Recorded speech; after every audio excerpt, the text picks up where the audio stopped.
여러분, 주변에 이런 사람 한 명쯤 계시죠? 간이라도 빼줄 듯이 정말 잘해주던 사람인데 어느 날 갑자기 눈빛이 서늘하게 변하더니 연락을 딱 끊어버리는 사람 말입니다. 혹은 내가 그토록 의지하던 사람인데 찰나의 순간에 정이 확 떨어져서 쳐다보기도 싫어진 경험이 한두 번은 있으실 겁니다. 그 좋던 사람이 왜 한순간에 괴물처럼 느껴지게 되었을까요? 단순히 성격 차이라고 치부하기엔 가슴 한구석이 너무나 시리고 아릿합니다. 이건 심리학적으로 매우 위험하고도 슬픈 신호입니다. 오늘 어른이 심리학교에서는 누구보다 다정했던 그 사람이 왜 한순간에 소름 돋게 변하는지 그 뒤에 숨겨진 인간 심리의 실체를 낱낱이 파헤쳐드립니다. 오늘 내용을 모르면 여러분은 평생 소중한 사람을 잃거나 혹은 누군가에게 큰 상처를 줄 수도 있습니다. 안녕하세요. 어른이 심리학교입니다. 나이가 들수록 인간관계가 참 어렵다는 생각 많이 하시죠? 30년 지기 친구도 애틋했던 부부 사이도 어느 한순간에 남보다 못한 사이가 되곤 합니다. 특히 누구보다 잘해주던 사람의 돌변은 우리에게 큰 트라우마를 남깁니다. 내가 뭘 잘못했나 자책하며 밤잠을 설치게 만들기도 하죠. 하지만 이건 여러분의 잘못이 아닐 확률이 높습니다. 사람의 마음에는 겉으로 보이는 모습과는 전혀 다른 심리적 장치가 숨겨져 있기 때문입니다. 심리학에서는 갑작스러운 관계의 단절을 예상치 못한 상실로 인한 깊은 내적 상처로 해석하기도 하는데 오늘 그 소름 돋는 이유 3가지를 심리학적으로 명쾌하게 풀어드리겠습니다. 드라마 속 갈등보다 더 현실적이고 여러분의 인생을 송두리째 바꿀 수도 있는 사람 보는 눈에 대한 이야기입니다. 끝까지 함께 하시면 그동안 답답했던 가슴이 뻥 뚫리는 기분을 느끼실 겁니다. 먼저 첫 번째로 살펴볼 심리는 바로 이타적 나르시시즘의 가면입니다. 보통 나르시시스트라고 하면 자기 잘난 맛에 사는 오만한 사람을 떠올리시죠? 하지만 이타적 나르시시스트는 정반대입니다. 이들은 누구보다 헌신적이고 누구보다 친절합니다. 동네에서 법 없이도 살 사람, 천사 같은 사람이라는 소리를 듣고 살죠. 그런데 이들의 친절에는 무서운 전제 조건이 붙습니다. 바로 상대방을 내 마음대로 조종하겠다는 욕구입니다. 이들은 남에게 과도하게 베풀면서 자신의 존재감을 확인하고 우월감을 느낍니다. 내가 이렇게까지 해주는데 넌 나 없으면 안 되겠지? 라는 무의식이 깔려있는 셈입니다. 심리학에서는 이를 순교자 콤플렉스와 연결짓기도 하는데 겉으로는 희생하는 것처럼 보이지만 실제로는 그 희생을 담보로 상대의 죄책감을 자극하고 정서적인 우위에 서려는 고도의 심리 전략입니다. 결국 이들은 상대를 진심으로 돕는 것이 아니라 상대를 자신에게 끊임없이 의존하게 만들므로써 보이지 않는 권력을 행사하는 것입니다.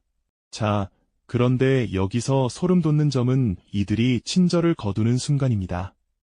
왜 그들은 갑자기 차가워질까요?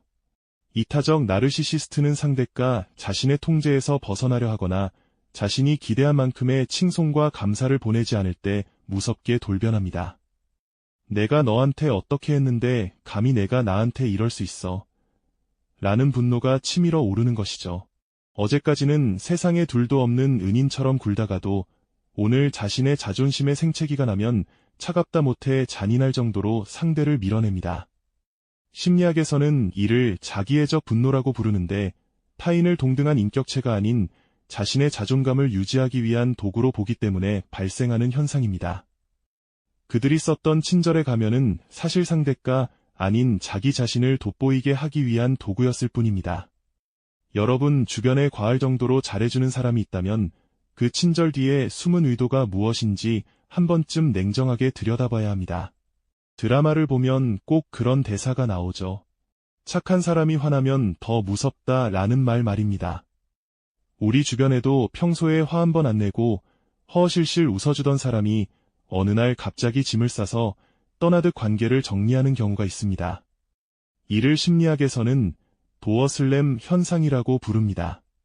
문을 쾅 닫아버린다는 뜻이죠. 특히 참고 사는 것이 미덕이라 배웠던 우리 50대에서 70대 어른들에게서 정말 많이 나타나는 현상입니다.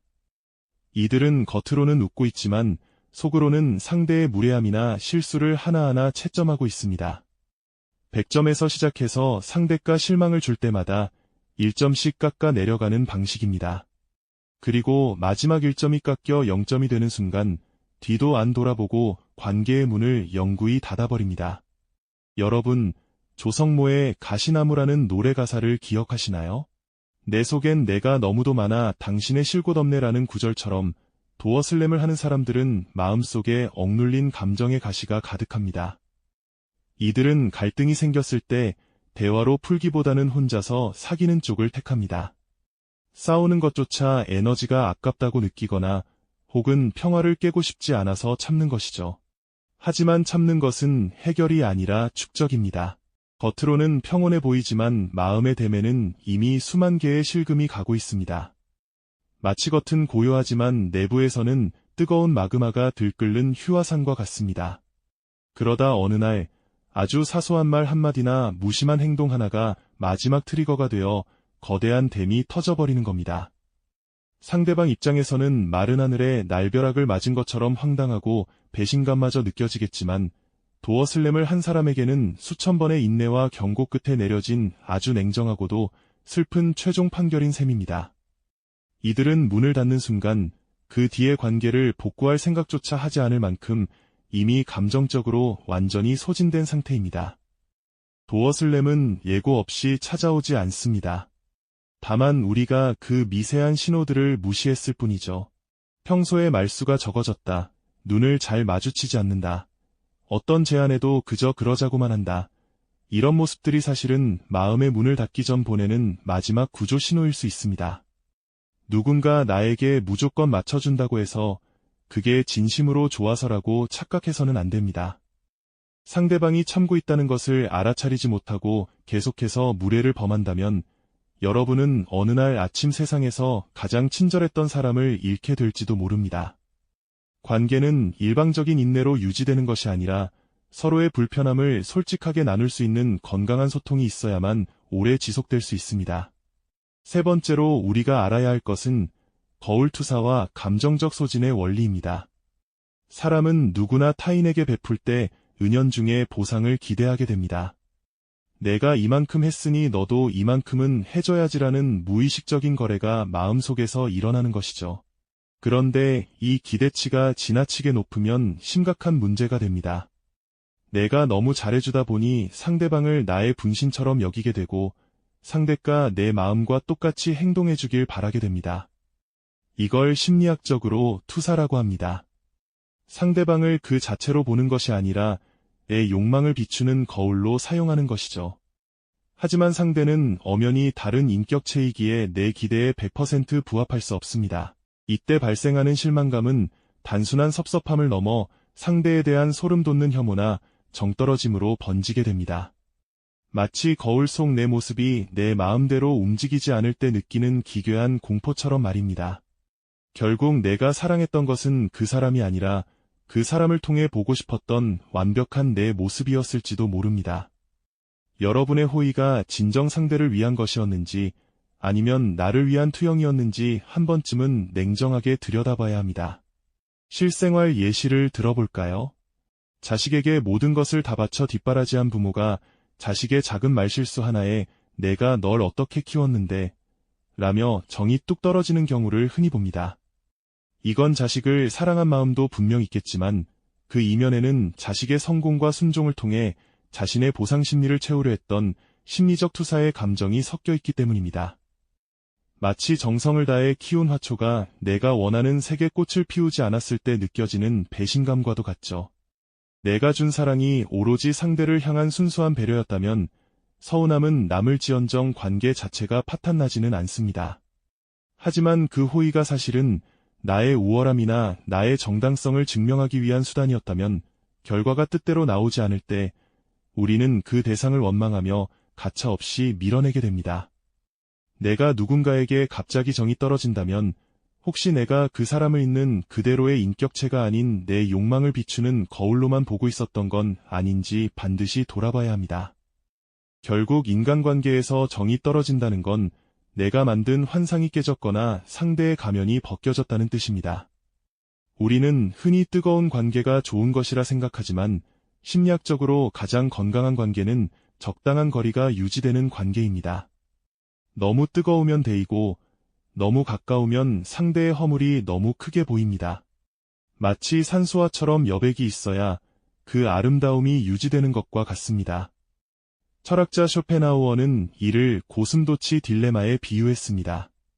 추운 겨울, 고슴도치들이 온기를 나누려 서로에게 다가가지만 결국 서로의 가시에 찔려 고통스러워하다가 서로에게 상처 주지 않으면서도 온기를 느낄 수 있는 가장 적당한 거리를 찾아낸다는 이야기죠. 인간관계 또한 이 최적의 거리를 찾는 과정입니다. 그러니 너무 잘해주려 애쓰지 마세요. 그리고 누군가 나에게 너무 과한 호의를 베푼다면 한 번쯤 의심해보세요. 그 친절이 상대의 진심인지 아니면 나를 올가매려는 보이지 않는 사슬인지 말입니다. 나를 지키는 법은 타인에게 쏟는 에너지의 절반을 나 자신에게 돌려주는 것부터 시작됩니다. 타인의 시선에서 벗어나 내 마음의 중심을 잡을 때 우리는 비로소 타인에게 실망하지도 스스로를 잃지도 않는 성숙한 연대를 이룰 수 있습니다.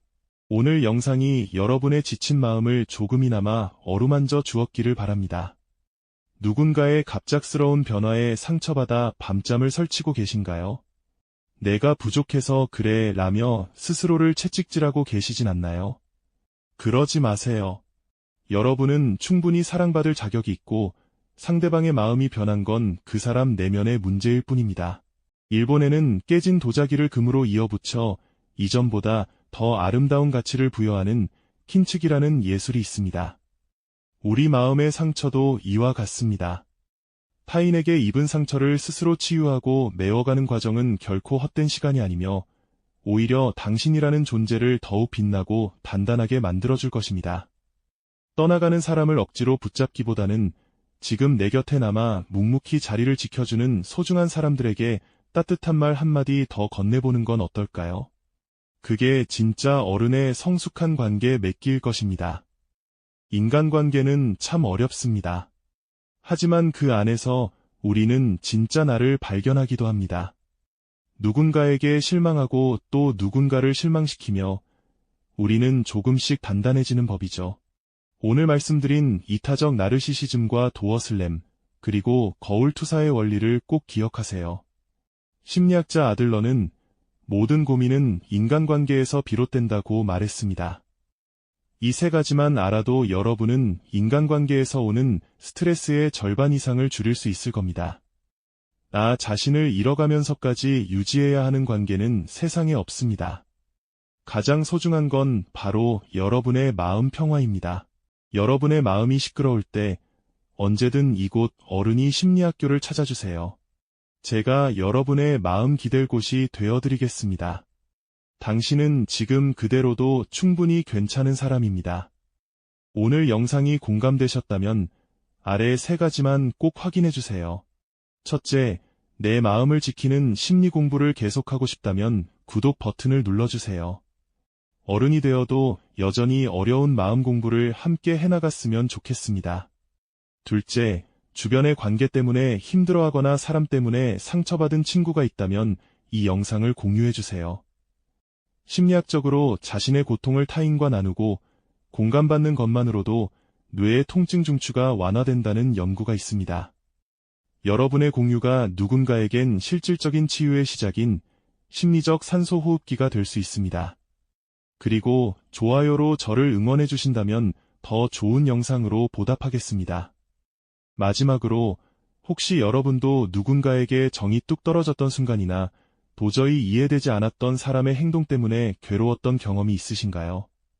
여러분의 사연을 댓글로 남겨주세요. 침묵 속에 갇힌 이야기가 밖으로 나올 때 비로소 마음의 상처는 아물기 시작합니다. 댓글에 여러분의 고민이나 사연을 남겨주시면 제가 하나하나 직접 읽고 따뜻한 답글을 남겨드리겠습니다. 때로는 가까운 지인보다 얼굴 모르는 타인에게 털어놓는 이야기가 심리학적으로 훨씬 더 큰 치유가 되기도 합니다. 이를 낯선 이의 위로라고도 하죠. 이곳은 여러분의 지친 마음을 잠시 내려놓을 수 있는 안전한 대피소입니다. 어떤 이야기라도 좋습니다. 오늘 영상 속 이타적 나르시시스트가 제 예전 연인 같아요. 라거나 저도 모르게 주변 사람들에게 도어슬램을 하고 있었네요. 같은 아주 사소한 깨달음도 좋습니다. 여러분의 진솔한 참여가 이 채널을 더욱 따뜻하고 풍성하게 만듭니다. 사람 보는 통찰력을 기르고 내 마음의 근육을 단단하게 만드는 이 여정의 끝까지 함께 해주셔서 진심으로 감사합니다. 여러분의 소중한 삶의 조각들이 담긴 의견들을 설레는 마음으로 기다리고 있겠습니다. 오늘도 수고 많으셨습니다. 세상 모든 관계가 내 뜻대로 되지 않아 속상한 날도 있겠지만 그럴 때마다 오늘 이 내용을 떠올려 보세요. 상대의 돌변은 내 잘못이 아니라 그 사람의 심리적 기제 때문일 수 있다는 사실을요. 그 사실 하나만 마음 깊이 받아들여도 무겁던 여러분의 어깨는 한결 가벼워질 것입니다. 심리학자 알프레드 아들러는 모든 고민은 인간관계에서 비롯된다고 말했습니다. 하지만 역설적으로 우리는 또 다른 관계를 통해 상처를 치유받기도 합니다. 당신의 마음이 진심으로 편안해지는 그날까지 어른이 심리학교가 언제나 당신 편에서 따뜻한 등불이 되어 함께하겠습니다. 오늘 하루의 복잡한 생각은 이 영상과 함께 모두 내려놓으시고 부디 아무런 걱정 없이 편안하고 따뜻한 밤 되시길 바랍니다. 다음 시간에도 여러분의 인생을 더 단단하게 만들어줄 지혜로운 심리학 이야기로 찾아뵙겠습니다. 시청해주셔서 진심으로 감사합니다. 오늘도 수고 많으셨습니다. 세상 모든 관계가 내 뜻대로 되지 않아 속상한 날도 있겠지만 그럴 때마다 오늘 이 내용을 떠올려 보세요. 상대의 돌변은 내 잘못이 아니라 그 사람의 심리적 기제 때문일 수 있다는 사실을요. 심리학자 크리스틴 네프는 이를 자기자비, 셀프 컴패션의 관점에서 바라봅니다. 우리는 흔히 타인에게는 관대하면서도 정작 자신에게는 혹독한 잣대를 들이대며 내가 더 잘했어야 했는데 라고 스스로를 비난하곤 하죠.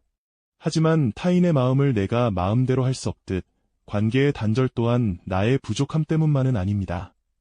고통받는 자신을 비난하기보다 따뜻하게 안아주는 연습이 필요합니다. 그 사실 하나만 진심으로 받아들여도 여러분의 무거운 마음은 한결 가벼워질 것입니다. 마치 비 온 뒤 땅이 더 단단하게 굳어지듯 지금의 이 시린 경험은 여러분을 더욱 성숙하고 단단한 어른으로 성장시키는 소중한 밑거름이 될 것입니다. 오늘 밤은 다른 누구보다 고생한 당신 자신에게 그동안 참 애썼다, 괜찮다라고 따뜻한 위로의 한마디를 건네보시는 건 어떨까요?